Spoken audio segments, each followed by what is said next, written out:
falls. What Borglum wanted was a granite cliff, 400 or 500 feet in height and towering that much above neighboring cliffs.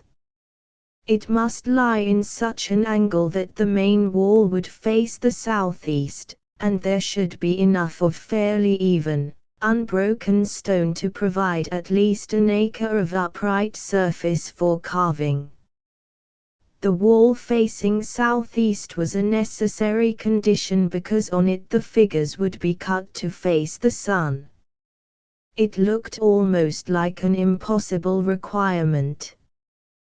The party had been 2 weeks in the open, clambering up and down over seemingly inaccessible mountains, when they suddenly came face to face with Mount Rushmore. Gutson was too tired to try to scale it in the waning day. But he knew that, barring serious cracks in the rock, this cliff was the one he'd been seeking. They camped in a quiet ravine in the mountain's shadow, preparing for supper and a comfortable night's rest. "This looks like what I want," said Gutson. "Where is it?" One of his guides shook his head. "About due east of Harney Peak," he said. "But I never saw it before.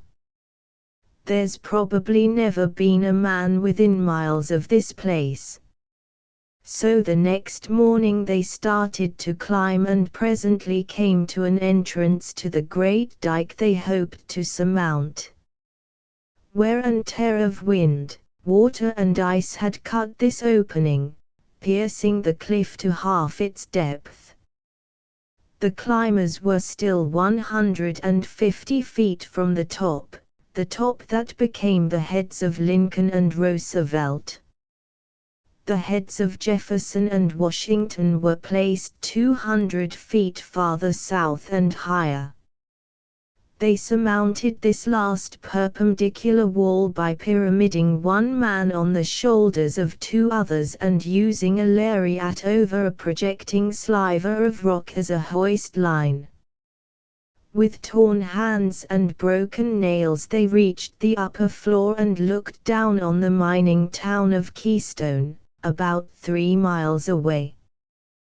The sculptor related his impressions thus: "When I first saw the shoulders of Rushmore I knew instinctively that I was a doomed man.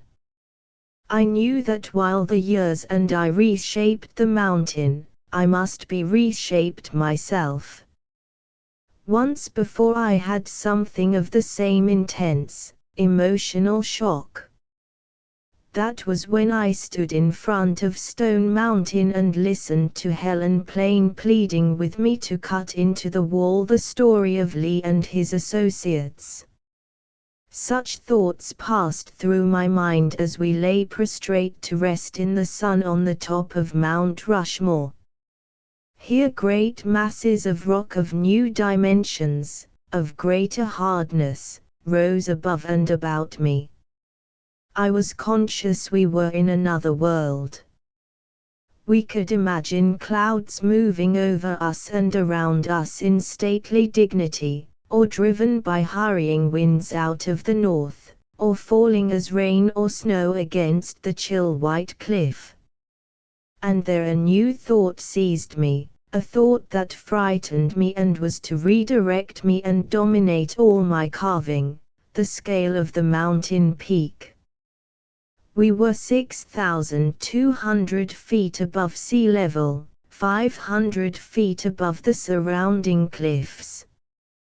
We looked out over a horizon, level and beaten like the rim of a great cartwheel, 2,000 feet below. We had reached up toward the heavenly bodies. We were looking at the forms removed from the detail of earth in the valleys, with crude colossi piercing the sky.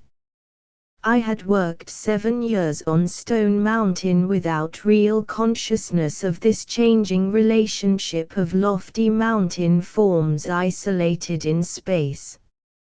and it came over me in an almost terrifying manner that I never had sensed what I was planning. Plans must change. The vastness that I saw here demanded it. The Rushmore elevation is the highest elevation of granite, except nearby Harney Peak, between the Rocky Mountains and Europe. It is a hard formation called pegmatite, peculiar to the Black Hills, and on Rushmore it is of a finer, more even grain than that of surrounding rocks. Once there was a sea in this region, then rising tracts of sediments compressed into complicated folds. At some remote time the Earth's interior intruded upon the sedimentary folds, pushing steadily upward beneath the surface, and so formed in time the granite batholith of the Harney Peak region. The overload above the granite must have been of great height before it was destroyed by erosion. It was torn down and now lies scattered across the Badlands and in valleys all the way to the sea. There is no telling when Mount Rushmore was exposed to the sky. Dr. O'Hara believed it to be one of the oldest mountain formations in the world, older than the Alps or the Apennines or the Pyrenees or the Caucasus, older, even, than the Himalayas. Said Dr. O'Hara, Mount Rushmore, placed near the center of the Black Hills, in the heart of the continent, midst a galaxy of the world's profoundest splendors, where every stone shows an imprint of sanctity and every bush is aflame with glory, for thousands of years, yes, for millions of years, has surveyed its entrancing surroundings and with uncovered head has looked into the benign face of a kindly Creator. So now a mountain had been discovered such as the sculptor had never hoped to see. There remained the twin problems of getting the means to carve it and a majestic design to put on it. Senator Norbeck, notified the next day, was cautious. He declared flatly that the location wouldn't do. It was inaccessible. There were better cliffs and he could point them out. He and the sculptor met in Keystone, 20 miles from Rapid City, and spent another day in the hot sun looking for the cliffs that Norbeck remembered. After that the senator gave in. The parks of South Dakota were Senator Norbeck's hobby. He had antagonized farmers by including their lands in park areas, and he had schemed to find money in the state and national treasuries that could be used for landscaping them. Virtually every road in the Black Hills and Badlands is his creation. If he needed a new one, he could make it. So he wasn't much worried about the remoteness of Rushmore. "We'll get a highway up to it," he said. "Now, what are you going to put on it?" It was Robinson who gave the clue.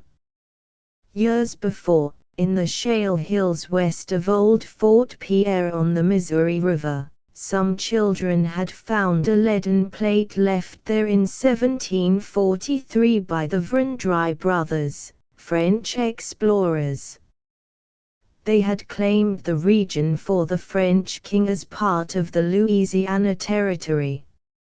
And it was brought out that Dakota was linked with the little colonial republic on the Atlantic seaboard in 1803 when President Thomas Jefferson sent out the Lewis and Clark expedition. Considering these two episodes, Gutzon Borglum in his own stepless way decided what he would do. He would build a memorial to symbolize the creation and extension of the Great Republic, the forming of its government, the saving of its political union, and the completion of the dream of Columbus, a water route to India, by the cutting of the Panama Canal. The characters he chose for the carving were obviously for Jefferson, author of the Declaration of Independence and our political gospel; Washington, who made the visions of Jefferson practicable; Lincoln, who preserved the Union; and Theodore Roosevelt, who was chiefly instrumental in the building of the Panama Canal. When the design became clear in his mind, Gutson said, "Our forefathers wrote in the canon of human government that a man has the right to be free and happy. They formed a sisterhood of states on that simple creed, and their challenge became the tocsin cry of the world's oppressed souls. Those words have changed the philosophy of the world's governments. They are the motive, spirit and purpose back of the Rushmore Memorial. We have not created a monument to Washington or Jefferson or Lincoln or Roosevelt, but to the meaning of those 11 words as maintained in our government by those 4 great leaders. Those words, man has a right to be free and to be happy, hold the Western experiment as the guide that leaped out of medieval Europe, more important to humanity's immortality than creeds and governments. So the names of the presidents to be carved on Mount Rushmore were agreed on by Norbeck, Robinson and Borglum as early as the fall of 1925. But that wasn't the end of it. Of course not. From press reports it was difficult to see that any 2 people agreed on any man as a possible candidate for the super carving. The women's clubs got turned into a movement for Dr. Susan B. Anthony, the noted feminist. And they argued bitterly and earnestly. Somebody introduced a bill in Congress for her support. Gutson, however, wasn't to be shaken. He said that the men selected might not be the greatest the United States had produced, but they exemplified the 4 great periods of the country's progress and so deserved their places in the memorial. He would carve other figures later, he said, in some places where they would not be crowded.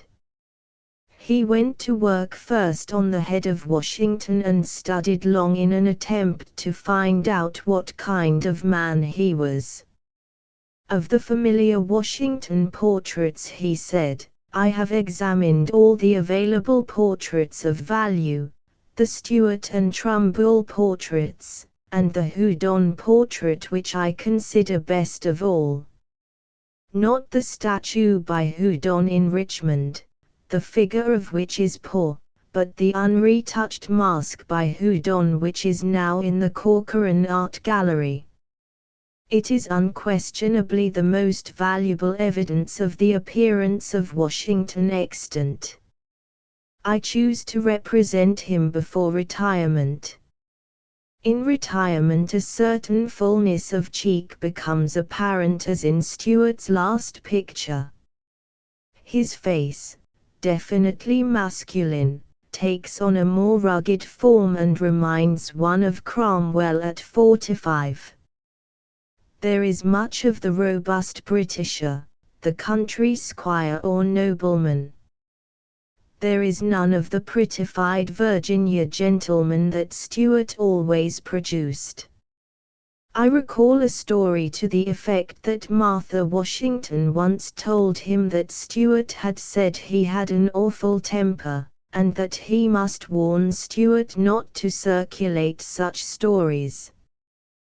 Washington is said to have pondered a moment and replied, "My dear, I'm afraid Mr. Stuart is right." The sculptor made a small model of the group in San Antonio in 1926. When he returned to Rushmore that same year, he made an enlarged plaster model of Washington's head on a scale of an inch to a foot. By this time he had determined to make the head 60 feet high. His previous thought of 30-foot heads he found to be completely out of scale with the mountain. To make sure of the size, he had gone down over the face of the cliff, located the nose line perpendicularly and the eyebrows and chin horizontally. From those lines he was able to calculate the scale.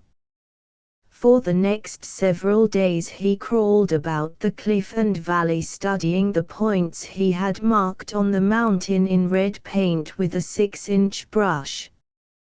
The enlargement of the Washington head was made in an old log cabin more than 2 miles away from the cliff of Rushmore. Plans were afoot to raise money for the vast work, he was told. But that summer, at least, nobody was able to find it. Gutson and his family lived until September in Keystone. Their living quarters were typical of the mining boom that had cluttered the valley with shacks in the late 70s. Compared with the setting of the rest of the project, said Gutson, they were ultra-modern. Chapter 30 Dedication. One of the favorite jibes of the scoffers who didn't think the shrine of democracy would ever amount to more than a big scar on a hill was that the workmen spent all their time dedicating it. Gutson listened to these charges gravely and without heat. People like to go to dedications, he said. And if you don't get people out here, nobody is going to know what you've got. In addition to being a top sculptor, he was also a good showman. One remembers that the enterprise had virtually no friends in the summer of 1927, certainly no friends with ready money. The citizenry knew about it. That is to say, the citizenry of the hill towns knew about it. They had heard it was buried somewhere out in the bosque near Keystone. Gutson, Borglum and a couple of aides went up there each day on rented horses and surveyed and measured. In Keystone, Gutson talked with representatives of the power company and salesmen from machinery companies. But certainly nobody was cutting any rock off the surface of Mount Rushmore. And then, in one of the most fantastic journeys that the history of the president's records, Calvin Coolidge came out to look at the West. The White House Correspondents' Corps has never reached a decision about why Coolidge chose the Black Hills for his vacation that year. He caught trout with bait. Somebody should have advised him not to put on Sioux eagle feathers. He played a weird game of golf on a private course that was nearly vertical. And the best thought of the Washington press on the subject was that he was just a New Englander who had learned how to be a tourist. Now it is permitted to wonder.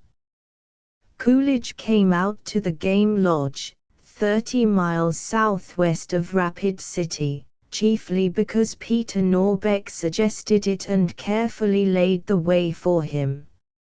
Norbeck was one of 2 South Dakotans who was really enthusiastic about making the Harney Peak region an object of national interest.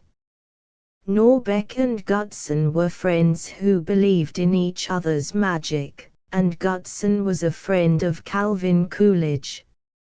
You may make out of these premises anything you like. But there isn't any doubt that the carving of Rushmore ceased to be idle conversation when the president arrived and slogged 3 miles up the hill through the dust to raise his hand and give the project its sacred quality. The president was rolled out over a new road from Rapid City to the Game Lodge, a hostelry on Squaw Creek, handed a fishing rod and assigned to a preserve that had been packed with specimens from the state hatchery. Indian chiefs came and made obeisance.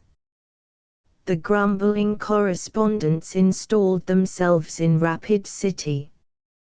Then, on the second day, Gutson Borglum paid his respects to the distinguished visitor.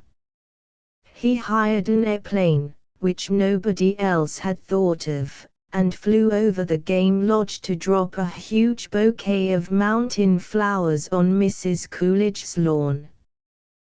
The next day he arrived more formally at the president's picnic plot to arrange, as he afterward reported, a visit of dedication to Mount Rushmore. And it is significant that the interview seems to have been previously arranged and the subject of the discussion well understood. Nobody was surprised when the date for the dedication was set, August 10, 1927. By that time everybody near enough to see was convinced that the president was just doing the things he had his heart set on. Recalling his interview with President Coolidge, Gutson wrote, "It was a fine interview. Coolidge was a silent man. But he always talked with me, fishing, politics, even a little about art. He was happy he had come to the Black Hills for his summer outing. He said they reminded him of the Vermont mountains. When the day arrived for the dedication we drove up as far as we could and walked the rest of the way. The president was mounted on a safe horse, led by an orderly on each side on foot, until we reached the cabin I had taken over as a studio. It was about 1,500 feet from the cliff.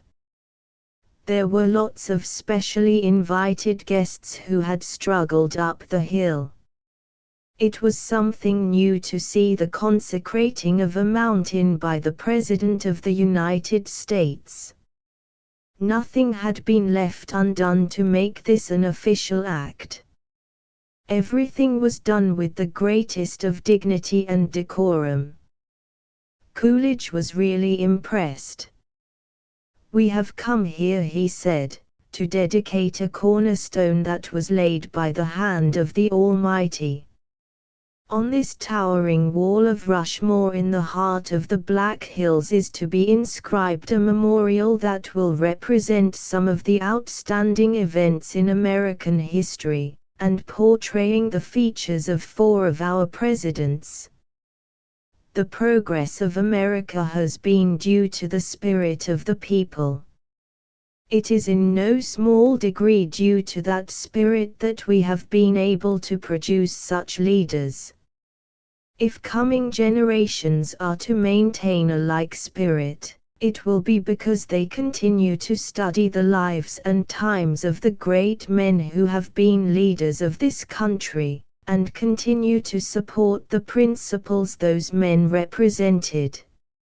It is for that purpose that we erect memorials.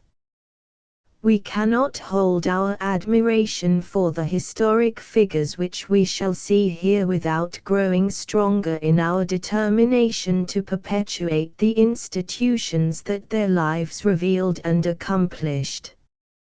That, for the most part, was the dedication. And, singularly enough, it was very effective. The hot and weary witnesses who had made the march out of Keystone had suspected it would be, and they had no reason to complain. Calvin Coolidge, for once in his life, had been deeply moved. The little crowd stood quiet and motionless for a minute. Gutson was called over to the president's side. "Look," said Coolidge abruptly, "who's paying for all this?"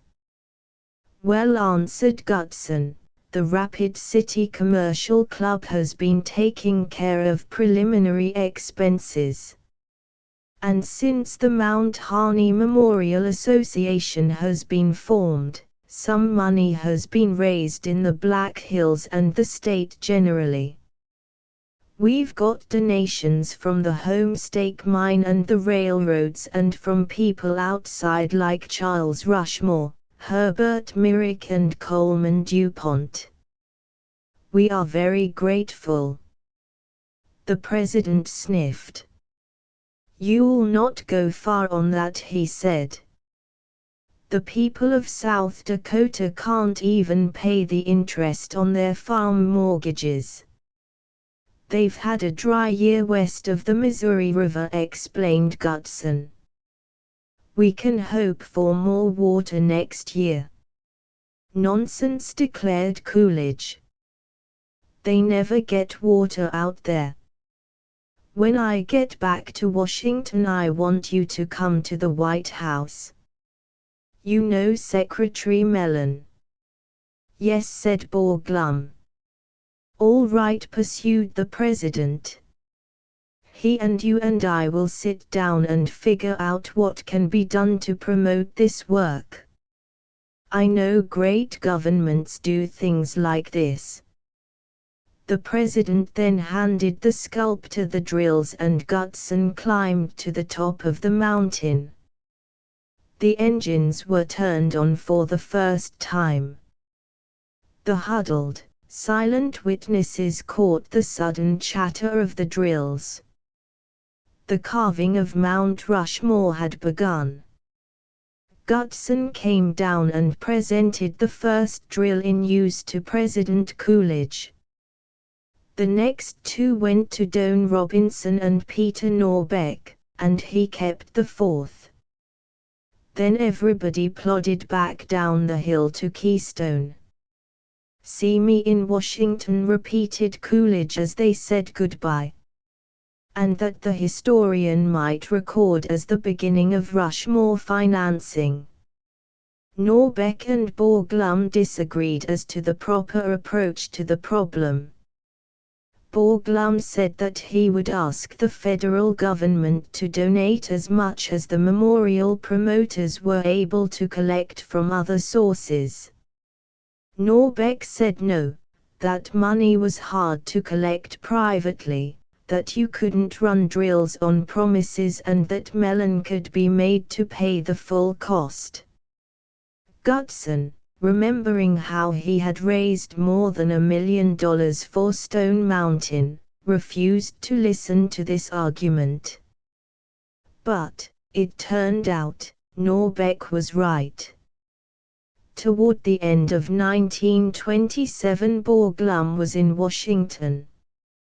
He laid his plan before Mellon just as he had said he would, and Mellon was pleased.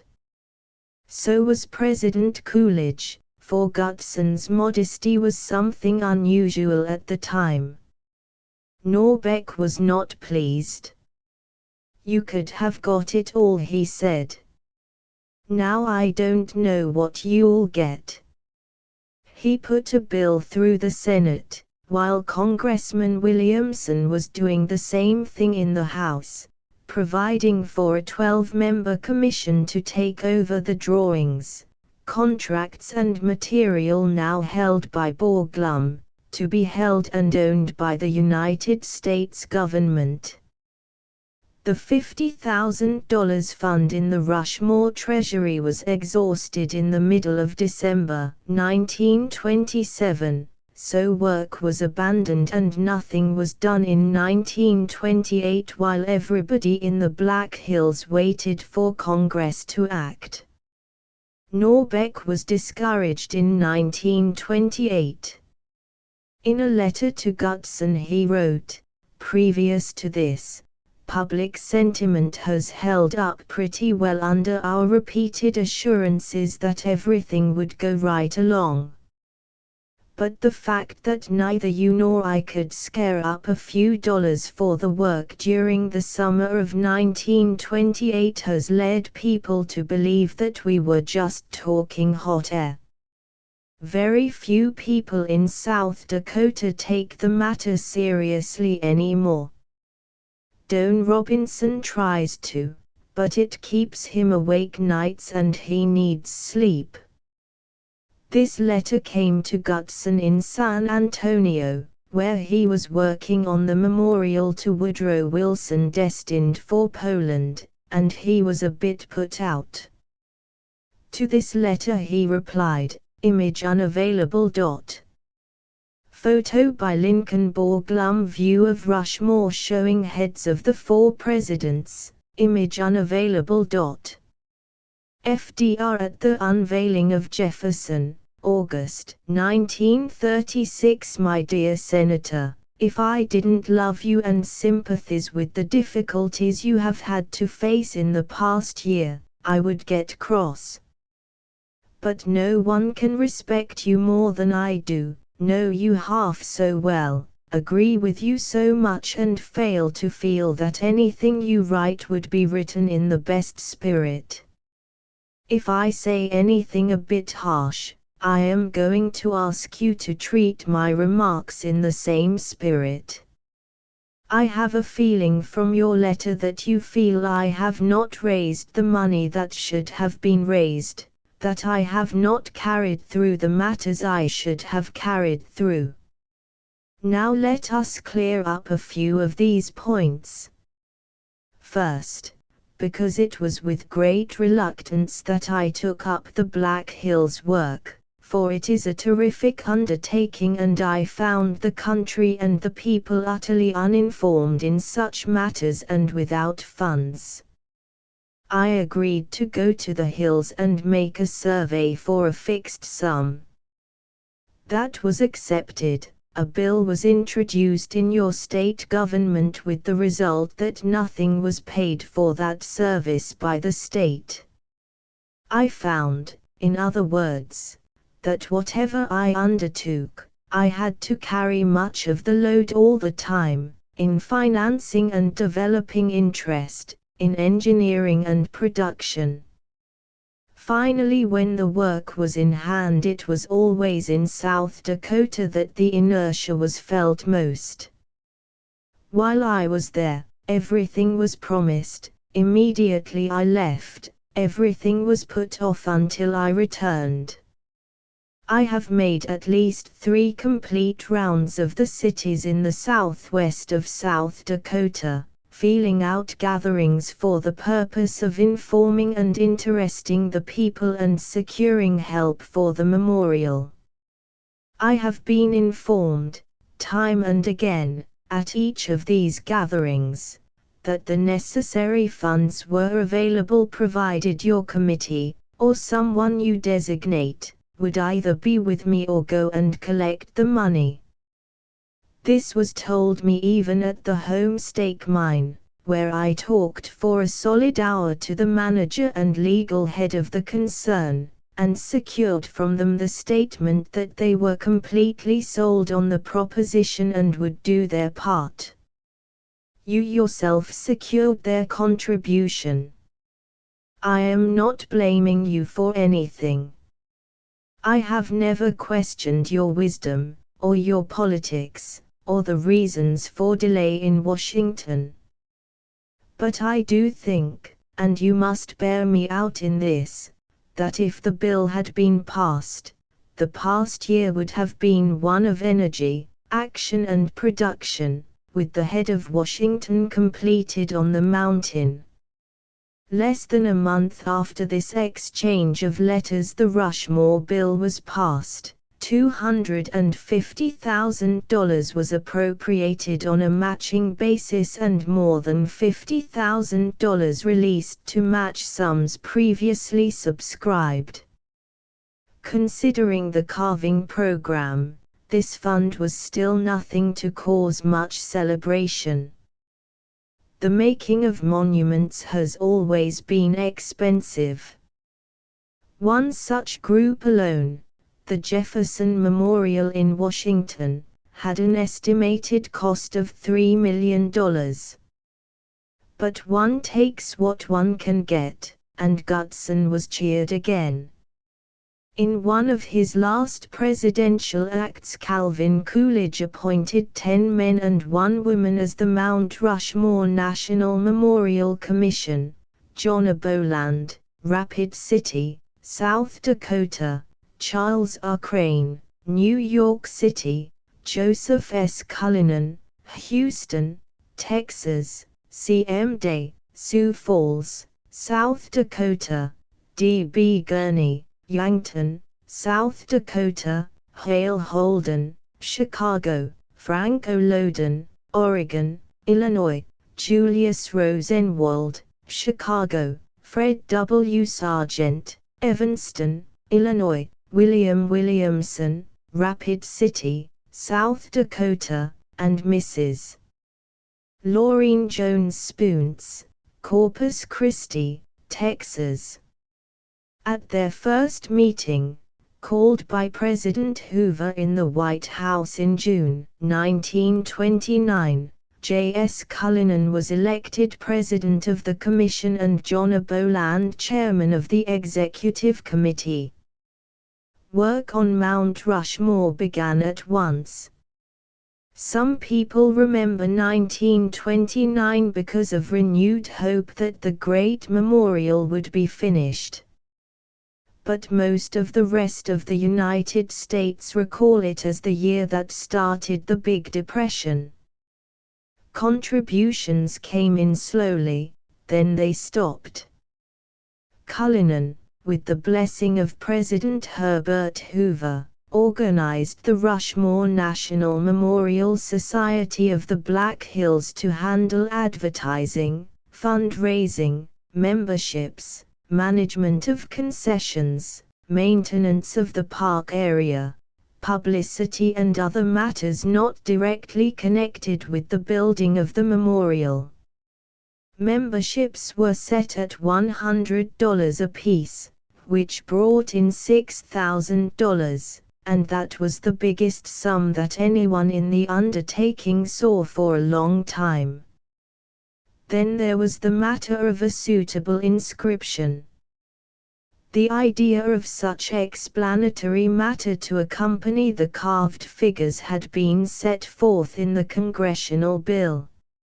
It had been discussed by the sculptor and President Coolidge in the summer of 1927 and again when the pair met 2 years later in Texas.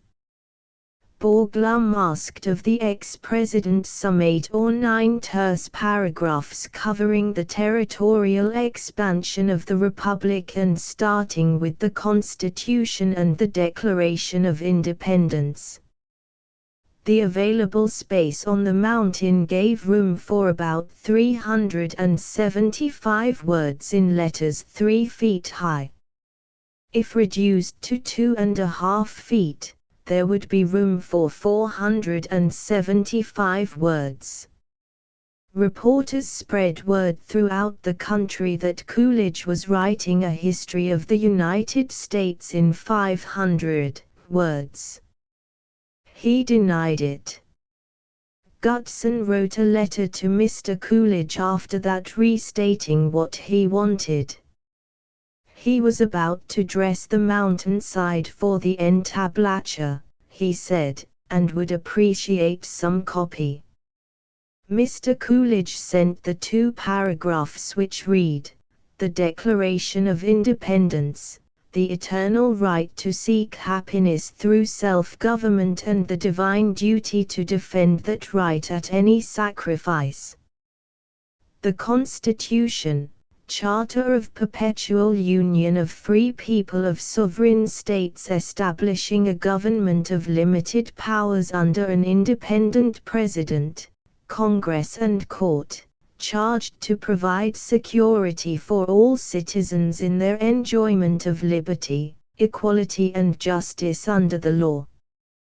Gutson changed the wording slightly.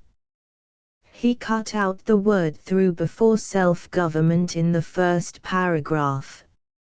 In the second, he eliminated the phrase "under the law" after the word "justice." Mr. Coolidge objected to the editing. The newspapers raised another storm. Coolidge complained of the publicity.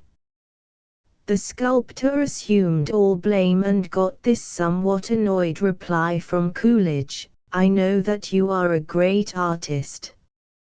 What I meant to convey is that I do not wish to be engaged in putting up a monument to myself. I wished my name kept off the mountain.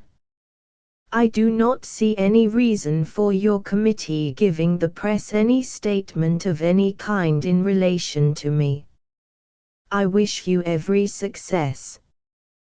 Then there were letters to the Times, and essay contests in the newspapers, and speeches by high school students, and resolutions by the Rushmore Commission. But in the end there was not one single contribution of the required length. Flaws in the granite caused a shift of figures that left no room for the entablature, and the Commission set the whole matter aside for future reference. Chapter 31, Carving the Mountains. Some sons of God must stand upon the mountain tops, and there through all the deathless generations guard the continents, and guide the gracious stars of fate. So God made mountains for the throne of these. Upon this mountain top America enshrines her sturdy sires, exalts her noblest knight. Where children of the earth may lift a praising eye and feel his virtue while his strength invests their souls. Don Robinson Goodson Borglum carved a mountain. And as the years went by he became a dynamiter, a geologist, a practical miner and, very definitely, an engineer. He got used to crawling about on the face of a cliff, and in time he used to say that his sculpture was not greatly different from the cutting of a large block of stone in a studio. But, of course, the stone of the mountainside wasn't dressed or prepared. It couldn't be shifted into the light or away from it. The amount of stone to be removed was prodigious, and injury of the material left for carving was always a serious possibility. How one of these projects ever got itself done is something that he wasted thousands of words trying to explain. When Goodson first used dynamite for carving on Stone Mountain, it had been taken by the world as a fantastic idea. But there was no coyness about its use when it came to Rushmore. It was laid out there in all proportions and all quantities. The sculptor had experts who knew what could be done with a 6-inch stick, or half an ounce of it, or with a percussion cap alone. And they had to be in touch not only with the drilling of the moment but with the design of the whole monument to avoid the chance of an overcharge at one point injuring stone at a distance. Such drilling skill was developed that the sculptor could depend on them to block out a nose to within an inch of the finished surface, to shape the lips, grade the contours of the neck, cheek, brow and all round areas. He could even shape the eyeball as a whole, but the defining of the eyelids and the pupils was done by drills, air tools and by hand. The sculptor's first concern was the position of Washington. He put in days studying the surfaces, shadows, reflections and the course of the sun, and eventually he chose the place where Washington's head rises today. It was the best spot on the mountain. He began to make models to suit the cliff. He discussed the angle of the head with Carothers, one of the literary secretaries of the Hoover administration, and he had long conferences about the character of the first president with Hoover himself. They decided that uprightness should be emphasized in Washington's statue. The head should not incline to right nor left, nor forward nor back, but should be set on the shoulders so that it would show dignity and poise. Carothers drew a straight line down the middle of a paper, put a ball on the top of it to indicate the head, and remarked quite gravely, "This is the way it should be drawn." And that is the way it was drawn. The center of Washington's head was fixed at the point where the horizontal line going across the brows met the vertical line through the chin. In roughing off they had to remove 15 feet of rock before they found a hard, undamaged surface. This was done late in the summer of 1927. Blasting was not resumed until 1929. Work on Washington taught them how to proceed quickly with other figures. It established methods, determined tools, temper of steel, arrangement of scaffolding for hoists, and a labor gauge on the men who were to perform most of the rough toil on the monument. The first preparation for carving was to draw in its proper position on the mountain an oval of the required length and width. This oval was divided into 3 sections, one at the line of the eyebrows, one at the end of the nose, and a third at the end of the chin. These measurements were in the scale of the model. In other words, a model 60 inches in height had an enlarged outline 60 feet in height. The work on Rushmore was done from swing harnesses developed at Stone Mountain. They were made of a leather-covered steel frame and were quite strong. The men were buckled into them. Thereafter they might be bumped or fall, but they could not get out without unbuckling themselves. The swings were suspended at the end of a 300-foot steel cable from a winch on the top of the cliff. They were housed in a shack on Washington's head. Ordinarily the practical method would have been to determine precisely where in the cliff the head was to be located, then fix the model at the same angle. Next, to begin at the top, peel off the rough stone and finish as you went down. That's the way any good mechanic or engineer would carry on such work, relieving the features, finishing as he descended, and using the stone shelf that the work always left under his feet to stand on. But this was a work of art, not of mechanics. The revelation of the face by the sculptor was as if he were releasing a living thing. Each drill hole must pierce the stone with certainty, so as not in any way to injure what was below. Gutson said he could not allow mechanical methods to reduce his art production to a lifeless form. Each day they carefully surveyed the rough blocked face. When they reached the chin line they were 30 feet in from the original granite cliff. There they stopped and built a scaffold from chin to forehead, and the sculptor sent to Texas for his old friend and assistant Hugo Villa. It was then June and an unveiling was scheduled for July. No man on the Rushmore project had ever carved a mountain before. But no matter. He had less difficulty with them than with any other phase of the undertaking. Most of them were the so-called forgotten men of Keystone, veteran miners, the one-time workers of the idle Holy Terror gold mine. They were hard rock men, they were used to explosives, and they did not need many instructions. In the end, the sculptor had several experts on the mountain, as adept as any in the country, and a loyal group of helpers. Gutson established a boarding house near the blacksmith shop, engine room and other buildings at the foot of the cliff, and frequently came with his guests to eat with them. He knew them all.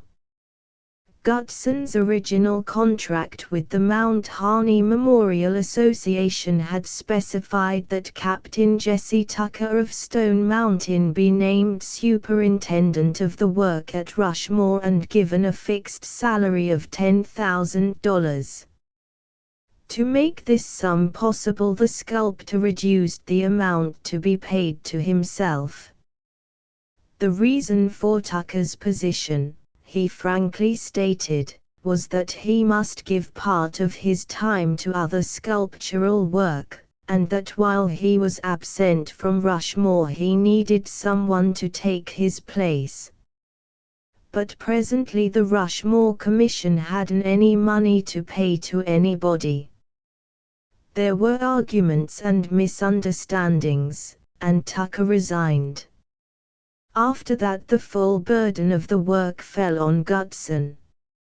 He moved with his family to the Black Hills and built a studio some distance from Rushmore at Hermosa. Gutson probably missed Tucker more than anybody else with whom he had ever worked. Correspondence between them during the first few months of construction on Rushmore shows the great concern of both of them for the safety of the workers. Tucker, who thought the men careless, was certain that they would contrive some bad end for themselves. But the years went on and the carving got done, and somehow there were no serious accidents.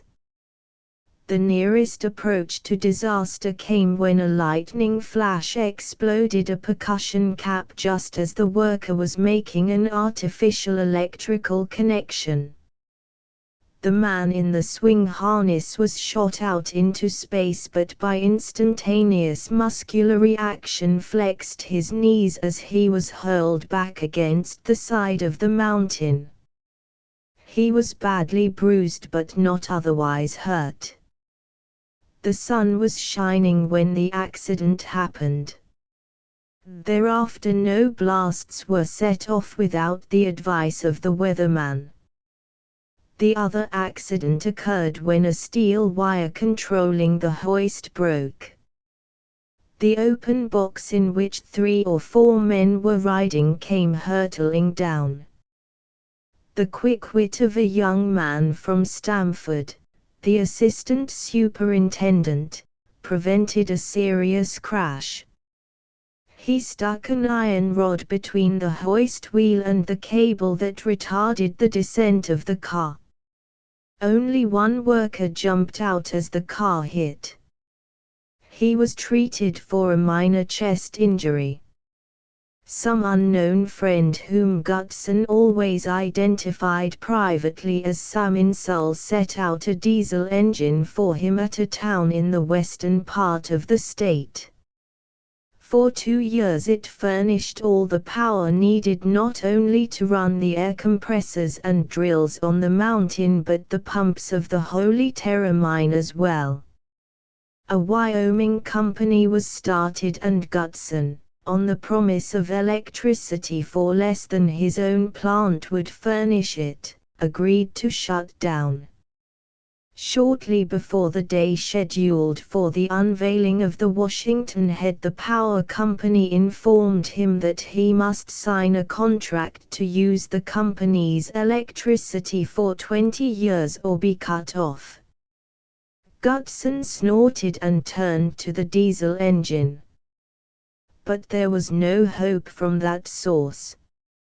Somebody had dismantled it and carried away most of the movable parts. Commissioner John Boland rushed out from Rapid City and thereafter Gutson bought power from the new company. But he refused to sign the 20-year contract. The cost of the power was a matter of bitter discussion forever after. Lincoln came to the mountain in 1932 and worked 2 years without pay. Gutson trained him to do the pointing, which consists of measuring the models and locating their enlargements on the rock. It is the direct translation of the work of the artist from studio to the material which he will cut, and Lincoln was carefully prepared. Gutson declared that Lincoln was a master of this work, understanding its complicated mathematics, and father had confidence in son. Under him a staff of 3 assistants served as a pointing crew for the measurement of all models to be enlarged on the mountain. When not measuring, they acted as aids and guides to the drillers. The instructions given to Lincoln at one period when the sculptor's arrival at Rushmore was delayed indicate the dramatic quality of the work. The sculptor instructed his son thus: "I want you, in beginning the work and allotting the positions to the men, to avoid the 2 finished faces completely. Do not touch the hairlines around the face of Washington or his chin, or under his chin. Do not approach the face lines of Jefferson, or to the side of his face or under his chin." On photograph number 1, I have drawn a circle where you can locate Payne, a driller, to begin down drilling under what will be Washington's ear and the left-hand lapel of his coat. Put 1 or 2 men on the lapel, which I have marked number 2. Put 2 men on Washington's shoulders and work carefully from the top, which I have marked number 3. That will dispose of 5 or 6 men. I have marked Lincoln's eye. You can put 2 men in cages in each of the eyes. I would use Anderson on the one side and Bianco on the other, putting Bianco where the feldspar streaks run down, and Anderson on the outside. I would give Payne, with Bianco, a position on the nose and have them begin to take off stone by drilling in squares and breaking it off down to within 6 or 7 inches of the finished surface. But do not try to cut the eyelid or eyeball. Make a round mass for each of these. Lincoln's face in that way will take up probably 6 more men. You can put about 3 men on the Roosevelt stone, marking carefully the contour of Lincoln's face so that none of that is disturbed, and going back into the hole next to Jefferson's face as deep as you can. If you can put any men down on the block that I have marked number 8, without any danger of tools and stone falling on them, all right. I would put about 3 men down on the big crag. We still have 70 or 80 feet to take off that. I think this will keep you busy until I get there. It did. Chapter 32 Conversation. In those days Gutson Borglum found time to smile once in a while, although anybody who knew the trials of mountain carving might have wondered why. He had been written down for a comfortable part of $1 million memorial project. Seldom, during any one carving period, did he get much of it. Some years he got none. People were donating toward Rushmore begrudgingly in nickels and dimes. He was always short-handed. The experts he needed couldn't exist on the cash available. Somebody raised the price of electricity. Somebody dismantled the diesel engine. There were wrangles over concessions and concessionaires and small-town politics. There were road troubles, and supplies were late. And there were other things. The question of why anybody should wish to become a top-flight sculptor seemed unlikely to be answered, ever. The head of Washington was officially unveiled on the 4th of July, 1930. The rest of the cliff was unchanged, and Washington's chin seemed to rest on the ledge from which it had been carved. But when the great flag swung aside to reveal the sculptured face, the witnesses, strangers to Stone Mountain, felt that from then on the memorial would never die. J.S. Cullinan, first president of the Rushmore Commission, presided and gave the monument its name. The authority of Congress to carve colossal portraits of these great men in the granite of the Black Hills has created a perpetual shrine for political democracy. And Borglum, tired, dejected, almost conquered by a world where nobody ever seemed to want to do anything, was pleased with that. A head was finished on Rushmore, and the dullest of these laymen looking at it knew that it was a finely done piece of sculpture. He heard someone saying that it would be there forever, and he hoped that it would last longer than Lee's at Stone Mountain. The crowd at the unveiling got safely back to Rapid City with no trouble at all. And nobody thought of Borglum's connection with the district's good roads. In the spring of 1930, trying to get from Rapid City to Keystone with 2 cars and tow aids, he had been ditched 6 times. He never got to Mount Rushmore that week. However, he did get to the telegraph office and sent word to President Hoover that the roads were impossible and that he would shut down the project unless conditions were improved and men could get to their work. Hoover sent the message to Governor William J. Bulow, who in turn made an appointment for his state road commission to meet the sculptor that week. Meanwhile the governor telegraphed this message to Mr. Cullinan: Borglum has the temperament of all good artists, gets mad when he cannot control weather conditions. Nothing serious except that he got a new experience and a new touch of life. I'm sending highway engineer to see what can be done. With God's aid and patience, hope to get him smoothed out. Within 3 days they had planned the beautiful road now leading from Rapid City to the memorial. Strange as it seems, South Dakota spent $480,000, plus $250,000 on other roads, to reach a monument on which she had not spent a dollar. Meanwhile Senator Norbeck with his Custer State Park Commission was working on a road approaching Rushmore from the opposite direction by way of Iron Mountain. Iron Mountain Road is one of the country's finest examples of what can be done with economical engineering.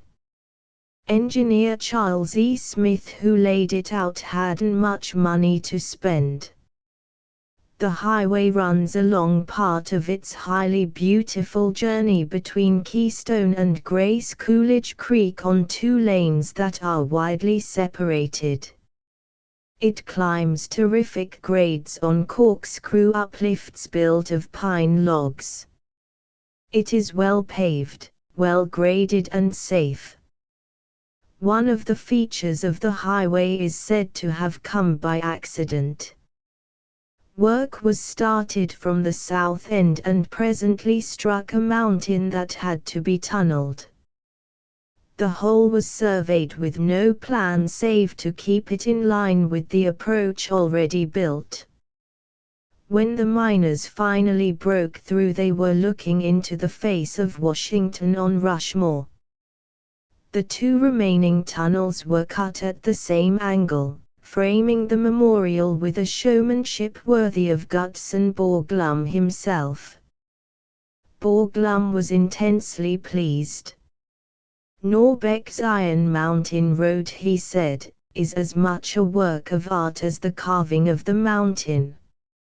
Another Norbeck road over the so-called Pine Creek route between Rushmore and Hill City, again a masterpiece of scenic road building, was the cause of the sculptor's abandoning his original plan of placing Jefferson on Washington's right in the Rushmore grouping.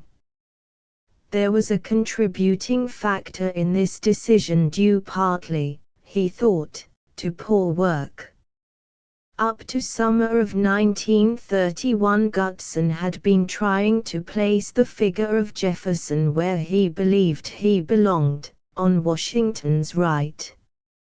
Work had continued after the unveiling until the fall of 1930 and was resumed in the following spring. In July of that year the sculptor went to Poland, taking Lincoln Borglum with him, to erect his statue of Woodrow Wilson. He left Tallman and Villa in charge. There was no way of testing the stone in the location for the Jefferson head, so he had quickly roughed out the block and left Villa pointing the face. When he returned from Europe and motored out to Rushmore, he noticed while still a mile away that something was radically wrong. He exclaimed to Villa, "What's wrong with the Jefferson head?"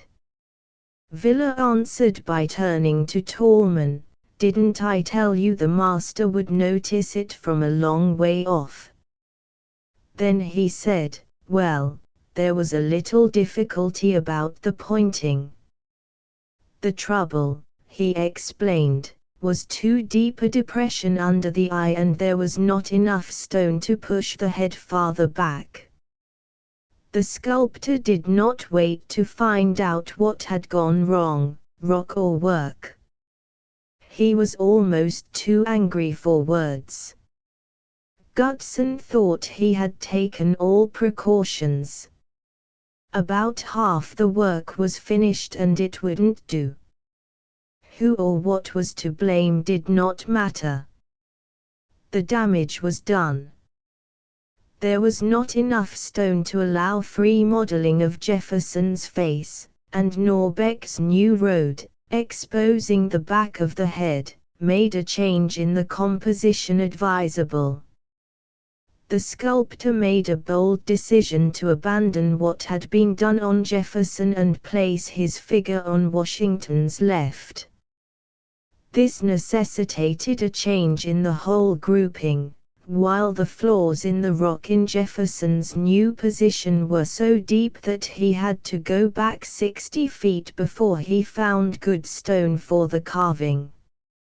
Senator Norbeck, the only one consulted in the matter, gave complete approval. Villa left shortly after this incident, but came to see his old master in Texas a year or so later and greeted him with his old-time affection. Nothing ever came between them again. Subsequently he flitted in and out of the Rushmore studio at unpredictable times. But Villa was a city man and was not at home in this rugged community. Gutzon missed him, for he brought to the studio a breath of the charm found in the old world wherever art is active. The year of Washington's bicentennial, 1932, witnessed the shutdown of work at Rushmore for lack of funds, which to the sculptor seemed an unforgivable disgrace. However, there on the mountain was the portrait of the first president, which Mr. Cullinan had declared was the best in existence. The face seemed to belong to the mountain, having taken on its elemental courage, and Gutzon figured it as vital as he could make it. He occupied himself with regrouping the models in the studio. It had disturbed him to have the figures as close together as in the original composition, and now this had been opened up by putting Jefferson so far inward that it gave room for the sun to pass back of Washington and light Jefferson's face. The flaws in the rock which made this necessary began to appear a blessing in disguise. The recomposition also involved changing Washington's shoulders in relation to his head. The left shoulder was moved back 7 feet and then another 7 feet, while the right shoulder was moved 7 feet forward. When word got around that Borglum was moving Washington's head, there were loud alarms. Norbeck was flustered. Monument lovers from Rapid City rushed out to the mountain to see how a head that weighed several tons could be transported. There was some disappointment when they saw nothing more novel than the chiseling of the shoulders, but they talked, and the story, it is said, made good publicity. John Aboland of Rapid City, chairman of the executive committee of the Rushmore Commission, was charged with the hiring of workers, purchase of materials and payment of salaries and bills. And it must be said that these worthy endeavors were seldom fraught with any sweetness and light. Boland's office was in Rapid City, too close to Rushmore, he thought, and he could not move it because of his statewide business. He sat there quietly and never interfered with the carving operations. He felt that Borglum was a great artist and that the carving of Mount Rushmore was a noble undertaking. He may one day be considered a great patriot. One of Boland's handicaps in the situation was his unwillingness to spend any money that he didn't happen to have. This attitude was, of course, diametrically opposed to that of Borglum, who never could be convinced that money really mattered. And it is said that these two stalwarts had occasional clashes. Occasional clashes, one regrets to say, is a highly erroneous and short-weight title for what they had. Gutson once said that he could feel his blood pressure rising when he got within 500 miles of Rushmore and faced the prospect of seeing Boland. Boland's blood pressure went up only when Borglum needed money.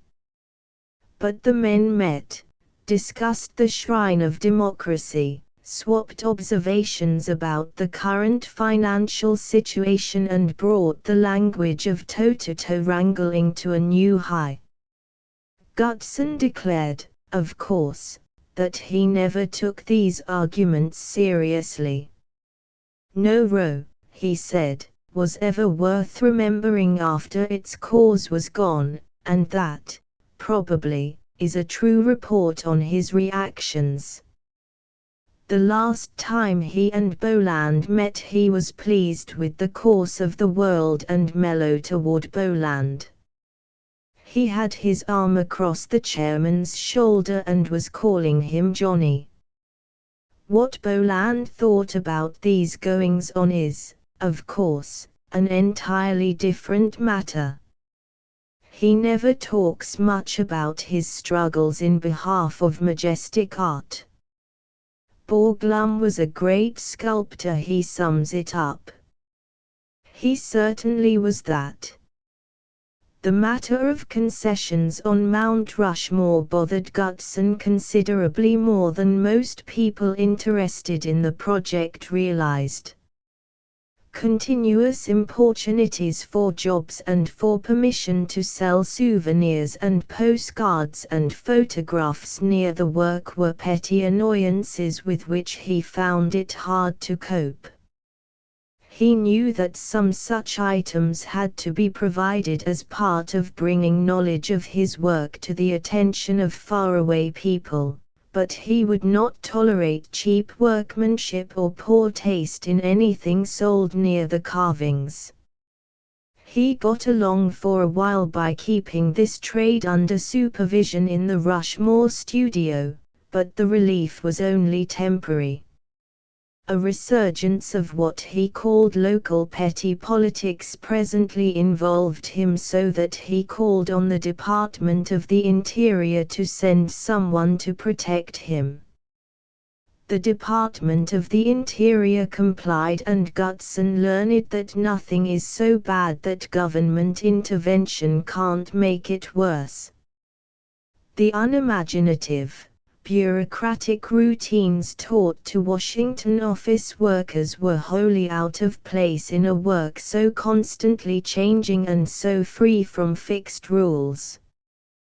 The protector sent by the department turned out to be an earnest young man who started out to confuse the South Dakota politicians and did well at it. But he wished to do greater things. He became aloof and secretive.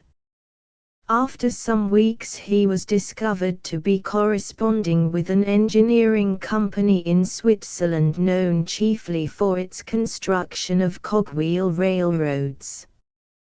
He thought the company might be interested in building such a funicular line up and around the face of Rushmore so that visitors might walk under Washington's nose or sit in Lincoln's eye. Gutson's indignation set the young man right and was long remembered. The Park Service of the Department of the Interior had formulas for all of its functions. Its personnel with whom Borglum came into contact believed that the heads should be carved in orderly fashion. First, the figure of Washington should be completely finished, then the workers should move on to Jefferson, and so on. This, they pointed out, would give people something to look at. Once more the sculptor, who had asked only that he be protected from the harangues of would-be postcard peddlers, made a protest against the continuous suggestions of ignoramuses. Harold Dix, head of the department, understood Borglum's position clearly and told him in forceful language to ignore such suggestions. But the subordinates never seemed to comprehend. One of Ix's engineers went so far as to offer to relieve Borglum of all worry. "Why don't you finish your models and give them to us to reproduce on the mountain?" he inquired. "We have plenty of men who can do that sort of work, and quickly, too.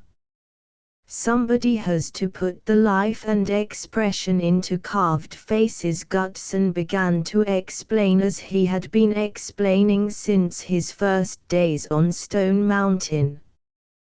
"That's why more good mechanics don't turn out to be good sculptors." There was also the question of hiring and firing workmen. The bureaucrats could not understand that the sculptor had to discharge anyone who refused to obey orders, or that he might suddenly need a certain type of workman for a particular job and then need him no longer.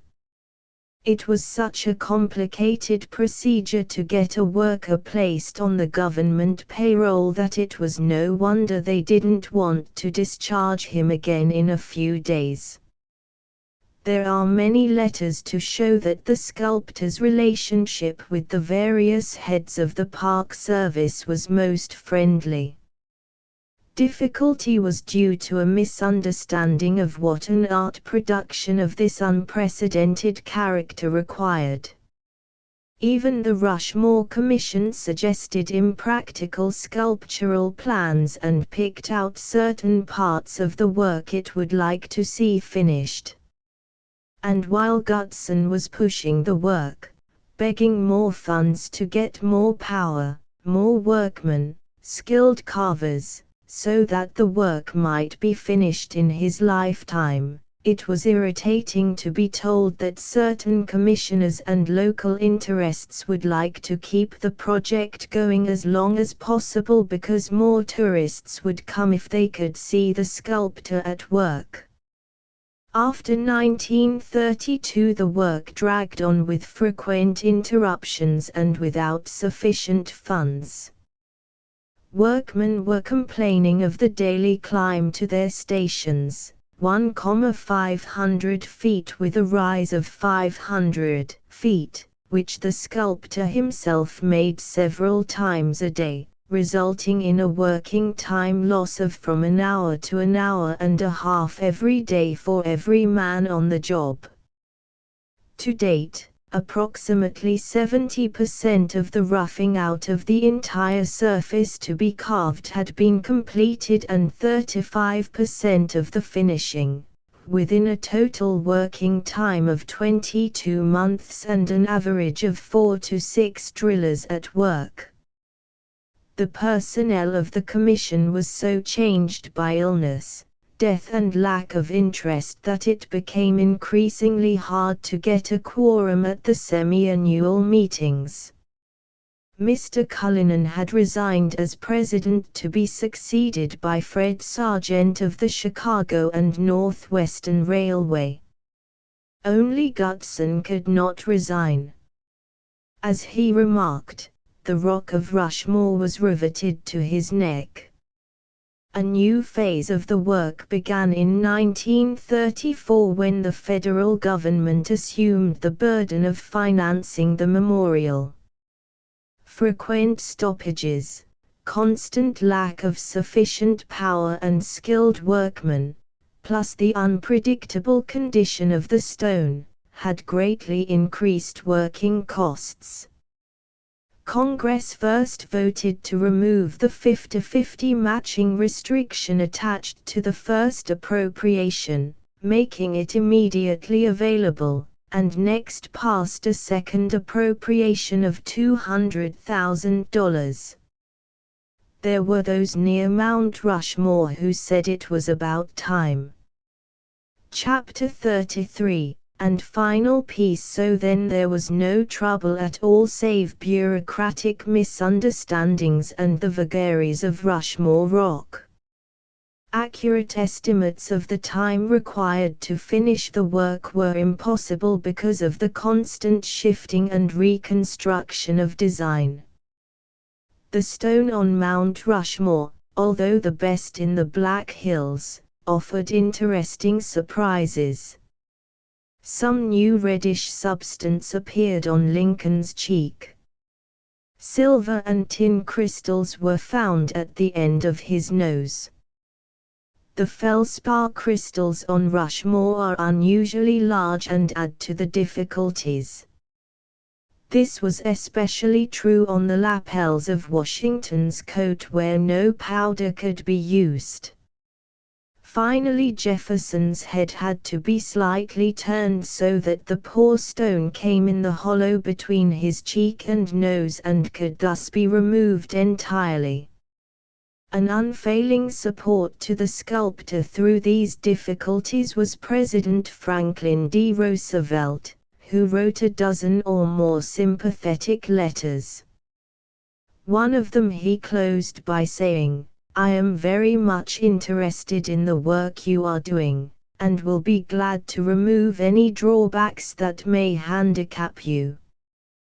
With best wishes always." So it is not surprising that he was present at Rushmore on the 30th of August, 1936, for the unveiling of the head of Thomas Jefferson.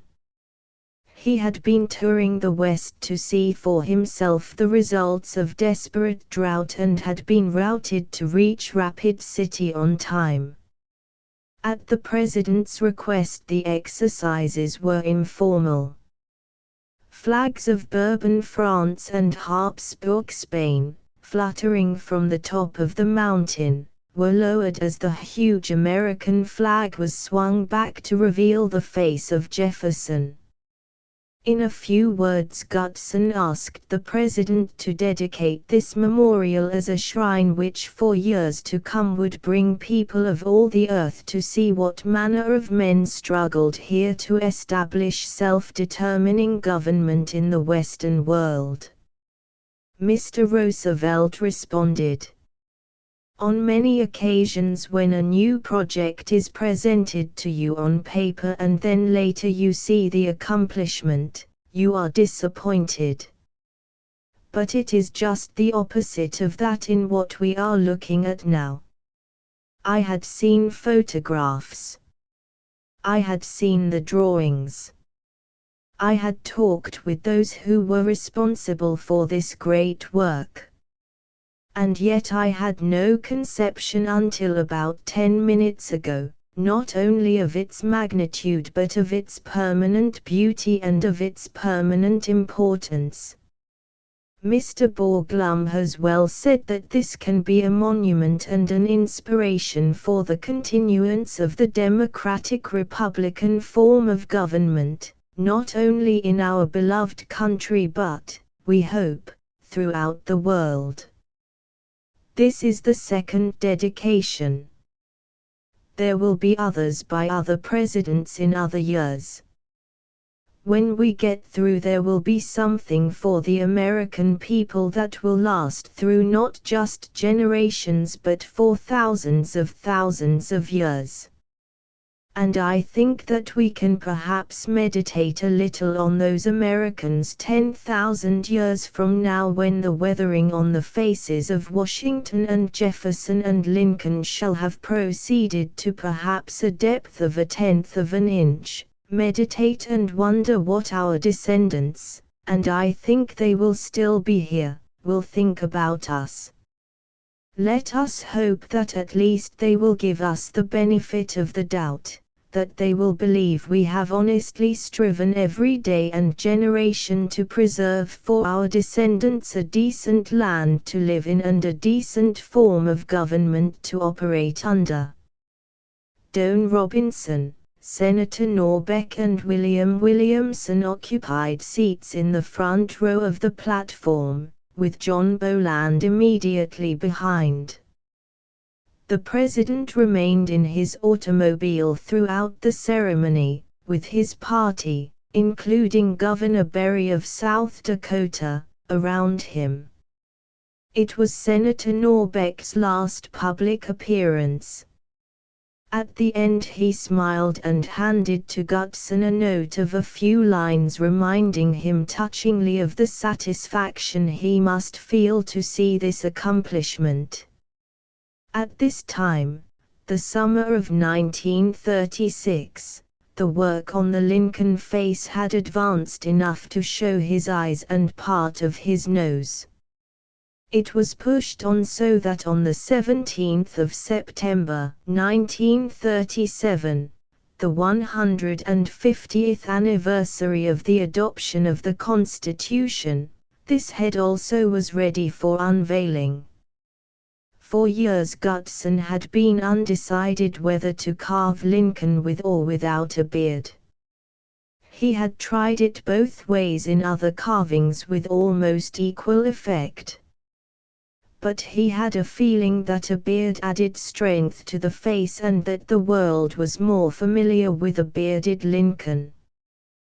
That was the face he finally decided to carve. He sent a small model of it to Franklin Roosevelt, carrying out his promise that Roosevelt would be the first to know. The Lincoln head was dedicated on schedule, and for the first time a Rushmore program was carried by radio broadcast to the entire country. Former Congressman Williamson, a member of the Rushmore Commission, presided. United States Senator Edward R. Burke was chief speaker.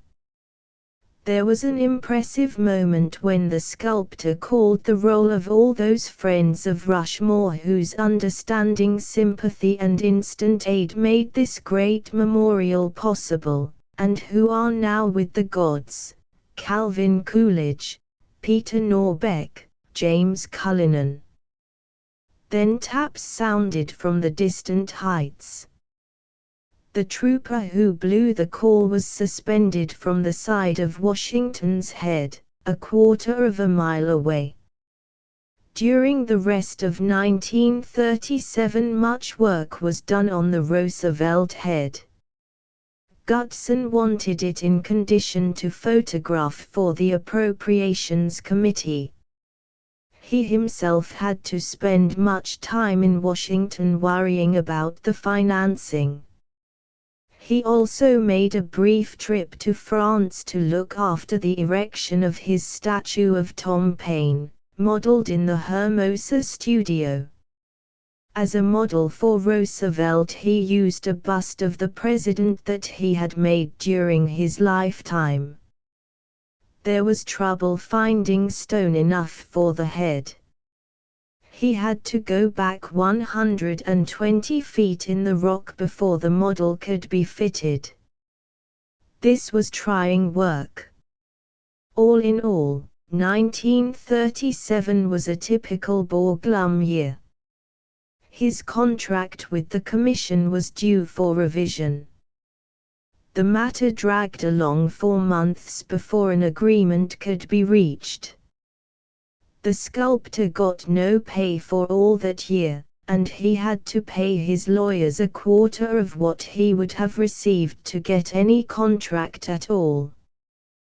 The new contract was, in the main, satisfactory. It provided that the sculptor working with the commission should prosecute work on the memorial to a successful conclusion. Gutson felt that nothing but his death could stop it now. In 1938 there was a tremendous rush of tourists who could hardly be accommodated. Congress appropriated $300,000 for the comfort of visitors and the finishing of the carvings. In the same year the Rushmore Commission was reorganized. Senator Key Pittman, long a friend of Rushmore, became chairman, succeeding Fred Sargent, who had died. Kent Keller, chairman of the House Library Committee, became vice chairman. An executive office was established at Rushmore for the handling of accounts and materials. The new commission met at Rushmore in August 1938, and the sculptor made a report. He wasn't worried about the statues anymore, now that he'd hit enough rock to take Roosevelt's face. But his plans for the future included a lot of other things, including a big storehouse, more electric power, an adequate water supply, replace the trucking of water.